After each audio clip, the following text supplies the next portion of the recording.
శ్రీరామకృష్ణుల ఆచరణాత్మక సందేశం. భగవంతుడు తనను తాను వ్యక్తపరుచుకుంటాడు. నెంబర్ 83.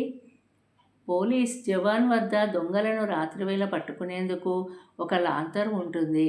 దాని వెలుతురు అవతలి వారిపై ప్రసరిస్తుంది, కానీ అతనిపైకి రాదు.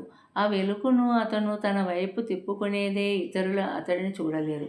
అదేవిధంగా భగవంతుడు అందరినీ చూస్తూ ఉంటాడు, కానీ అతడు తన కృపాదృష్టితో వెలుతురును తన వైపుకు తిప్పుకునేదే ఎవరూ అతడిని చూడలేరు. జై శ్రీరామకృష్ణ. Super message. నెంబర్ 84. ప్రశ్న: మనము జగజ్జనని ఎందుకు చూడలేకపోతున్నాము?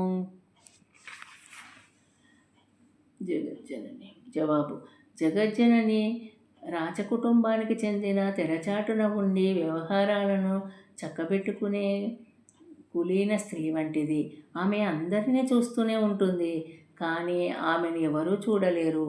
మాయతెరను తొలగించగల ప్రియభక్తులకు మాత్రమే ఆమె దర్శన భాగ్యం కలుగుతుంది.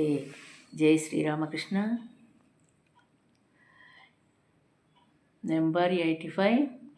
తల్లి తన పనిలో నిమగ్నమైనప్పుడు పిల్లలు ముందు ఆట వస్తువులను, బొమ్మలను, తినుబండారాలను ఉంచుతుంది.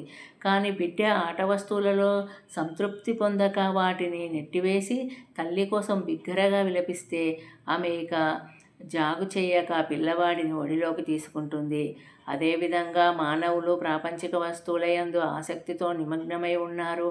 ఎప్పుడైతే వాటిని పక్కకు నెట్టి ఆ జగజ్జనని మాత్రమే కావాలని పరితపిస్తారో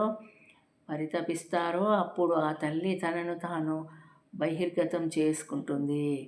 జై శ్రీరామకృష్ణ.